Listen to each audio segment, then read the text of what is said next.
من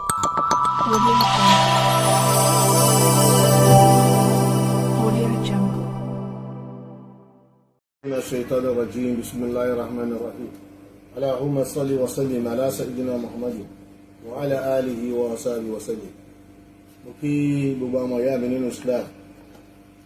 بابا بلاي nílùú Nàìjíríà خصوصا في بلاد Yoruba السلام عليكم ورحمة الله وبركاته. نعم ìkìlọ̀ ni mo bá ṣe àti ìpèrè yín sí àkíyèsí. Wọ́n ṣe ńlá Ànábì wa Muhammad sallallahu ó ní Ànábì ní jẹ́jẹ́ ní fìtínà sùn tó jókòó. Ẹni tó bá lọ wá lọ jí fìtínà ibi tó sùn sí gbogbo ohun tó bá ti rí kò faramọ́ àti pé ègún Ọlọ́run ó máa lọ bẹ́ẹ̀ tó bá jí fìtínà. Gbogbo àwọn ọ̀rọ̀ tó ń dá wàhálà alẹ́ lórí social media yìí, àwọn àṣìgbọ́, ẹ̀gàn, ìlara ló ń jẹ́ kí gbogbo ẹ̀dá ohun tó dà yìí. Lábájá sọ̀rọ̀, ń jọ́ ló sọ̀rọ̀ náà, kí ló bí ọ̀rọ̀ náà ẹ̀ ní ṣèwádìí. Bẹ́ẹ̀ àwọn kan ń bẹ lórí social media, blogger ni wọ́n. Ọ̀rọ̀ tí wọ́n ti sọ lọ́jọ́ tó ti pẹ́, wọ́n á lọ gbé wá tí n tó ń ṣẹlẹ̀ lọ́wọ́lọ́wọ́. Nígbà tẹ́yìn bá wá rí lákàyè yín ò ní lọ sí pé ń jọ́ ló ti sọ̀rọ̀ yìí, ó ti sọ̀rọ̀ yìí ti pẹ́, ó kàn ṣe dídí àsìkò yìí ni o. Ẹ wà bọ́ sórí social media pẹ̀lú àbọ̀ lákàyè, ẹ bẹ̀ sí ní ṣe pẹ̀lú ń tọ̀hún, ẹ máa bú. Irú ẹ̀ ni ohun tí mo torí ẹ̀ jókòó yìí. Àfọ́ àwọn aṣíwájú wa Sheikh Dr. Iskil Muhammad al-Awwal tí gbọ́ àmọ̀ sí Sheikh Shugar lábẹ́òkúta, àwọn náà làwọn fọ́tò wọ̀nyí. Bàbá yìí nínú àwọn àgbààgbà àtàṣíwájú ẹ̀sìn nílẹ̀ Yorùbá, bàbá yìí jẹ́ ọ̀kan nínú wọn tí mo gbé òṣùbà ńlá fún níbi ìmọ̀ wọn ara ẹni, níbi ìlákòólékọ́ ẹ̀sìn, níbi déédé, níbi ká sì ṣojú àwa mùsùlùmí lọ́nà tó tó àti lọ́nà tó yẹ. Gbogbo àwọn ọ̀wà tí mo kàálẹ̀ yìí, mo rò pé òun ló ń jẹ́ kí gbogbo àwọn gómìnà Ogun State tàwa yìí kọ́ máa ní síkọ̀ àti àlákọ̀ tó dá pẹ̀lú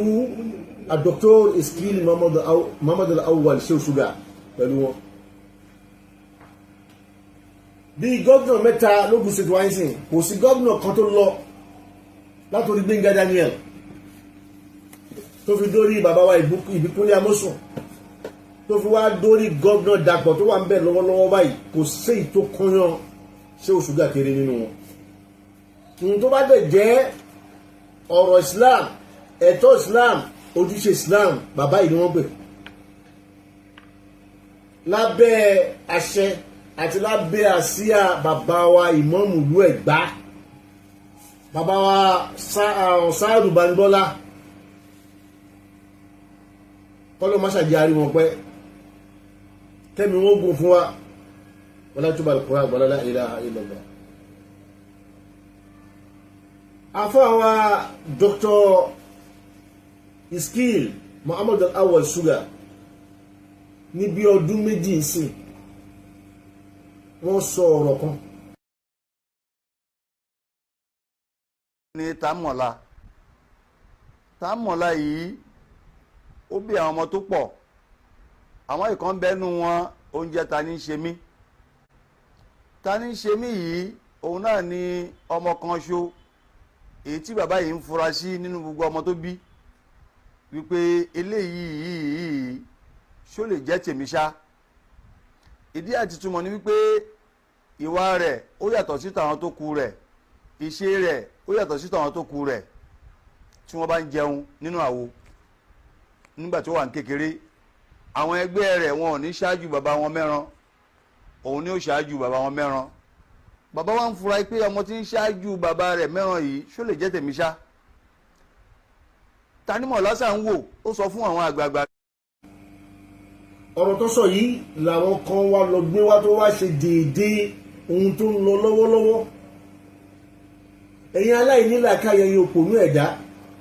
tó já sí pé tó bá délẹ̀ ìtàn sìn ẹ máa sá kàkiri. ẹ láyà ẹ lẹ́mìí ẹ kọ́ máa dá wa lálẹ́. ìkan ló bú àwọn kan lọ́jọ́ kìíní àná tó ń pè wọ́n ní Boko Haram Boko Haram. nígbà tó di tọlọ́pàá ó ń sá káàkiri ni inú ọgbà lágége ló lọ ń sùn àtúnwò àtọ́ máa ti yàwó ó sùn lé mọ́ torí pọ́n fẹ́ mú ẹ. tó já sí pé bàtà máa padà mú ẹ náà ìyá pọ́ǹtù lọ́ ti lọ mú ẹ pé òun ti mọ́kàbọ̀ ẹ dákun èèyàn ti mọ́kàbọ̀ lé Ọlọ́run ṣé ibi tí ẹ kó darí sí nìyẹn. kò dẹ̀ sí kan méjì ìjà arọ́ ìjà ìfẹ́ ẹ̀rọ ìjà ẹ̀tàn tẹ́ ń já yìí ni. ẹni tí wọ́n fẹ́ kọlù yìí billahi azim tẹ́ bá mọ bó ti jẹ́ ni ẹ bá bá orí ara yín sọ̀rọ̀ lèmi ṣe jáde tí mo kọ́kọ́ ṣèkìlọ̀ fún yín. ta ni Sheikh Shugar ta ni wọ́n sọ̀rọ̀ sí Sheikh Shugar ò wá sí nínú ẹni tó ń bọ́ sórí social media tó ń búyàn láyé ń gbọ́ tí mo ti mọ bàbá náà. ẹ̀yin mọ̀ wọ́n báyìí face to face o ṣùgbọ́n gbogbo program tí mo máa ń bá lọ lórí social media àti ìròyìn wọn tá à ń gbọ́ pàápàá jùlọ lógun state wa yìí ó ń jẹ́ ìwúrí fún mi pé a ní irú ẹni báyìí nínú Islam. nígbà tó bá fẹ́ mi ṣáta gbogbo àwọn aṣíwájú wa nínú Islam tán ìbólókù sí ẹni tẹ́ tó ń ṣáta yìí àwọn ni Wakilu li Muslimin gbogbo Edo and Delta Wakilu li Muslimin of Yoruba land Edo and Delta. Ewu ẹni ìgá ewu ṣàṣì àwọn kan fúnra wọn ẹtú wa wo kò tí wọ́n dì mú irú ẹni bẹ́ẹ̀ lè wá sípè fún tọmọtọmọ. kí ló dé? níjọ́ tèmi ti rí póòsì ìjọ tí Sheikh Wakilu ti lọ kí àfa wa Sheikh Daud Alfa Abdulhakeem lásìkò táwọn kan pe àfa ńlá ní ọmọ àlè. tèmi ti rí póòsì yẹn ni mo ti mọ̀ pé bàbá yìí máa padà ní problem. torí ní tẹ́yìn fẹ́ ní pé àwọn tẹ́ bá ti ń bájà kí gbogbo ayé sì dojúkọ wọn kó máa bá wọn jà. àwọn tẹ́ bá ti ń bú kí gbogbo ayé dojúkọ kẹbẹ̀ sí ní bú wọn. bẹ́ẹ̀ orí irọ́ lẹ́wà orí àbòsí lẹ́wà. èèyàn lọ kíyàn ó ṣe wá ń jẹ́sẹ̀ lọ́dọ̀ yìí ó ṣe jẹ́sẹ̀. ẹ̀yin ò wá kí rí àwọn táyé ò rí ẹ̀ kì í rí àwọn tí wọn ò nípa nínú ẹ̀ṣẹ̀ kì í rí wọn bú. àfàwọn àgbà fà ńláńláńláńlá lè máa fẹnu ṣẹ́ta ẹ sì ń retí àtúbọ̀tán tó dáa. ẹ bẹ̀rù Ọlọ́run ọba tí ò ní kú láíláí ẹni tí àwọn tí gbogbo wa ń tẹ̀lé lẹ́nìí gbogbo padà fàyè sílẹ̀ o Ọlọ́run tó lẹ̀sán ni ò ní kú o Ọlọ́run yẹn ní kẹ́ bẹ̀rù o kíkó wá sì bẹ̀rù orí rẹ̀. mò ń gbọ́ tọ́jú ìkan jáde láìpẹ́ yìí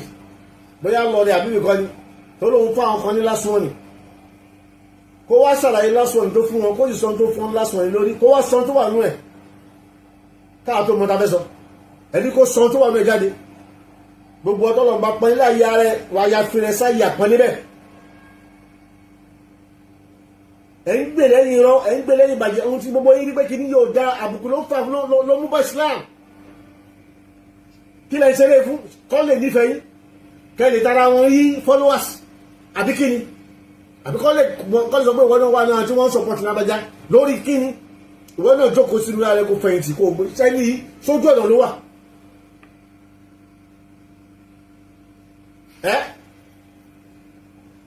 ẹjọ́ afọ́wà Sheikh Iskil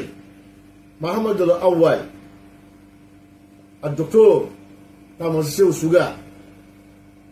mo gbẹnu gbogbo àwọn àfáà ilẹ̀ Yorùbá àtàwọn olódodo ilẹ̀ Yorùbá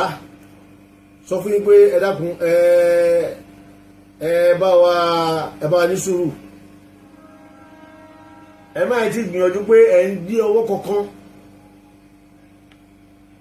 èmi ò ní ẹni tó bá bá yín lórúkọ jẹ́ èyí ní ká má fọlọ́pàá dé o mi ní ká má pẹlẹ́jọ́ o ṣùgbọ́n ẹ bá wa ní sùúrù ká pa àwọn kan ni wọ́n ní ẹ bá jẹ̀bù rẹ ṣùgbọ́n àwa kì í jèbù rẹ ẹ máa gbé sùúrù jẹ bàbá Dr. Shugar ọlọ́run ní báyìí lórúkọ jẹ́ ọlọ́run tó fọ yín mọ́ tó gbé yín síbò kò ní yẹ yín sáà ẹ̀yin ẹ̀ wo gọ́ọ̀mẹ̀ntì tí ń bá ṣe lóògùn state wáyé èwo ló nàka àbùkù sí yín rí èwo ló sọ̀rọ̀ ọ̀rọ̀ àsátá sí yín rí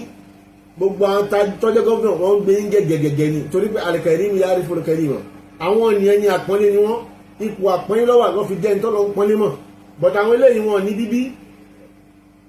wọn ní báwọn òbí wọn ti ṣe làwọn náà ṣe yìí irú ọ̀rọ̀ àwọn bẹ́ẹ̀ yẹn máa kakún ẹ má kakún kan bọ̀tí nínú àwọn àdúrà tá à ń ṣe nínú àwọn tá à ń ṣàdúrà fún àwọn aṣíwájú alẹ́ wà torí gbogbo orípa yín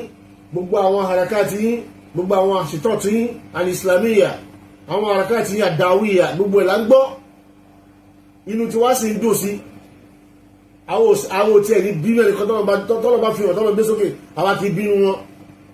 ó tó wa lọ́jọ́ orí ni o kò tó wa lọ́jọ́ orí ni o àfi ká máa ṣàpọ́nlé wọn láyé káyìí tábàtì bá wọn pàdé tàbátì wá rí àwọn tó fẹ́ pẹ́ fẹ́ máa wá tàbùkọ lórí social media báyìí mo mọ́tọ̀ wọn máa jáde bí ṣe jáde yìí ṣé o ṣúgbọ́n ọ̀rọ̀ mi ṣe o èyí tí mo dẹ̀ ń sọ táwọn náà bá rí yóò máa jẹ́ ìjọ lójú àti èèmọ̀ fáwọn náà èmi Abdulhakeem Owosho èmi ni mo sọ̀rọ̀ sẹ́yìn ọ̀pá wa ní iṣẹ́ tá à ń ṣe iṣẹ́ ọlọ́run ni àbẹ̀rù ẹnìkan ọba mi lábẹ̀rù ṣùgbọ́n tá a bá rí àwọn tó já sí pé ìbẹ̀rù ọlọ́run ń bẹ lára wọn ìfẹ́ ìsìlámù ń bẹ lára wọn ìdáàbòbò ẹ̀sìn ń bẹ lára wọn irú ẹ̀ làwọn máa ń fọkàn tẹ̀lé tá à ń ṣàdúrà fún pé ọlọ́run má jẹ́ kí wọ́n wó ṣubú láyé ṣé wà lẹ́ẹ̀kan sí Dr. Iskil Muhammad Awal ṣé o ṣúkà ọlọ́run dákun ṣé o ṣúgà ẹ dákun tó tọ́ra fẹ́ Muhammad ẹ má bínú ẹ fi yèdénú ọlọ́run lẹ́ẹ̀kan sí ọlọ́run ní báyìí lórúkọ jẹ́ gbogbo àwọn ọmọ yín tó ń ṣépè fún àwọn fámìlì yín tó ń ṣépè fún wa radallahu alladhina kafaru bighayzihim lam yanalu khayran wa kafa Allahu al-mu'minina al-qitala wa kana Allahu qawiyyan azizan àwọn ọmọ wọn àwọn ẹbí wọn ni wọ́n ní gbogbo ìpín yẹn torí pé ẹ̀ lẹ́tọ̀ọ́ sí wallahi ẹ̀ lẹ́tọ̀ọ́ sí nígbà tí mo rí kílípù yẹn tí mo wá ń ṣépè lọ fún kí ló dé kí ló ṣẹlẹ̀ first semester lẹ́sẹ̀ ẹ̀yin náà ti máa pẹ́ra yín mùsùlùmí bẹ́ẹ̀ wà nú àwẹ̀ ìpìlẹ̀ iṣẹ́ lọ bẹ́ẹ̀ wà nú àwẹ̀ ìbanilórúkọ jẹ́ lẹ́ ń bá lọ sẹ́yìn náà pẹ́ra yín mùsùlùmí ẹ̀sìn ti dànù mọ́ yín lọ́wọ́ ẹ̀ déwájú ọlọ́ ẹ̀ dé inú sáré ẹ̀ déwájú ọlọ́ kẹ́tọ́ mọ̀ gbogbo ẹ̀ pátápátá ló ti ṣòfò pẹ̀lú àìsíbẹ̀rù ọlọ́run Dr. Shugar lábẹ́òkúta yìí ọlọ́run dákun ọlọ́run má bà yín lórúkọ jẹ́ ọlọ́run ní bá ti yín jẹ́ gbogbo àwọn ọmọ yín ọlọ́run á jẹ́ kí wọ́n yàn lójú yín ọlọ́run jẹ́ kí wọ́n jù yín lọ lójú yín ọlọ́run nẹ́bí wa Muhammad mo tún fàṣikò yín náà ṣàdúrà fún bàbá wa ní abẹ́òkúta ìmọ̀mù wa lẹ́gbàá bàbá wa Sadullah Muhammad Juma Bandola bàbá àlùbáríkà ọlọ́run tí ó jẹ́ kẹ́ pẹ́ lórí mímbà yìí àlàáfíà ara ọlọ́run má fi jẹ yín yá o ẹ̀mí ti gùn ọlọ́run dákun bá gùn yín lẹ́mìí jù báyìí lọ pẹ̀lú àlàáfíà tó lé kókókó ọlọ́run nẹ́bí lọ́dọ̀ ọlọ́run torí wíyín náà bákan náà làwọn náà rí nínú Islam tẹ́mi wá fi balẹ̀ bọ́rọ̀ bá ṣẹlẹ̀ sí lọ́dọ̀ wa ń bíbá gbogbo wa ọ̀dọ̀ bàbá là ń kó bọ̀ lábẹ́òkúta pẹ̀lú mọ́ àti lágáyè bàbá sì yanjú ẹ̀ láì síjà mẹ́ ọlọ́jà ní ìpẹ́ àti gbogbo àwọn ẹ̀ńtọ́rẹ́jì yín tí wọ́n máa ń ṣèjọba lábẹ́òkúta lọ́wọ́lọ́wọ́ báyìí ọlọ́run dákun ẹ̀mí gbọ́n àtàláfẹ́ ọlọ́run bá fi jíǹkì gbogbo wọn ọlọ́run nẹ́bí lọ́dọ̀ ọlọ́run nínú àwọn ọmọ yín náà ni Alfa wa Sheikh Shugar tá à ń sọ̀rọ̀ yìí ọlọ́run dákun àárín gbogbo yẹn ọlọ́run máa jó dàrú ọlọ́run nẹ́bí aqulu qawli hadha wastaghfirullaha li wa lakum inna Allaha ghafurur rahim.